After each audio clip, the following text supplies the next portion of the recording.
I kind of steered off course and stuff like that. I didn't know where I was going. I was lost. Quit talking to my family a long time ago. Hosey, Newton, and Donaldson have all been homeless. Trying to find their way, they found themselves at the Northland Rescue Mission. Founded in 1942 as a soup kitchen, today it can house more than 150 people. And this place is designed to help people condition themselves to be self-sustaining. The new leadership at the mission thinks they know how to do that best. I think the greatest change that's probably been made is that there's a greater focus on Christ and the Christian programming that we do here. You know, life can get you, man. It can get you. And, you know, if you let this world separate you from God, it'll get you. Common themes you see in people who call this homeless shelter home are abuse, health problems, and chemical dependencies. My mother was abused. My sister was abused. There was a lot of alcoholism in the family.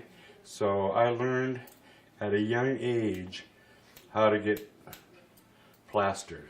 Newton, who went to beauty school in the 70s, describes his troubles beginning with drugs, sex, and rock and roll. He now cuts hair for free in the basement of the mission. For me, I was angry at myself.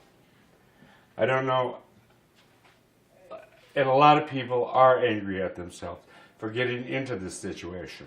One of the things they say makes Northland different than other rescue missions is there's a focus on family, a family created and made up of the people that are going through similar experiences.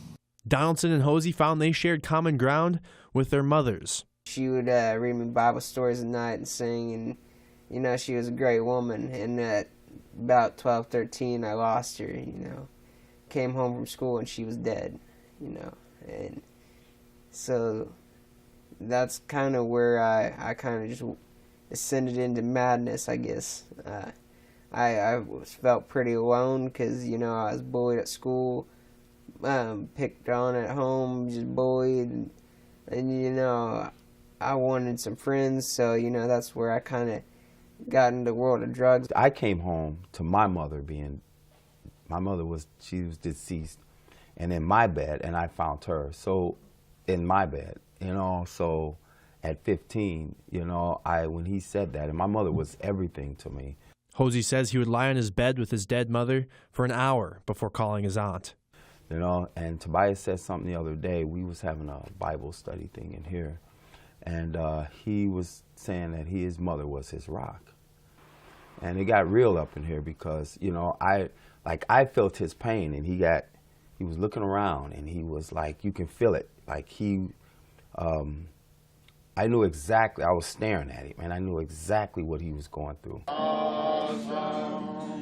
It's a family dynamic they've created to support one another, but that's not without its challenges. You have what, 8, 9, 10 staff that has to deal with 100 different personalities, 100 different characters, 150 wants and needs. And there are some people here who think the world owes them. Well, the world doesn't owe anything to me. I owe the world a lot. And it's that attitude that has pushed some residents to help one another. Hosey sees it kind of how he sees the painting in the main lobby. I don't know why it's the blood that caught me, you know, like the blood stream that was coming. And it hit me, like, you know, I was like, wow.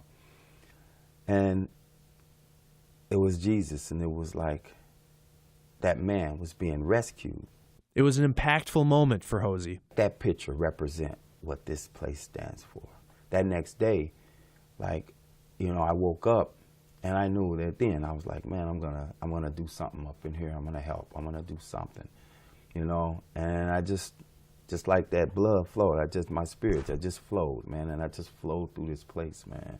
A patchwork family holding each other up until they can stand on their own. Ryan Laughlin, Grand Forks, WDAZ News.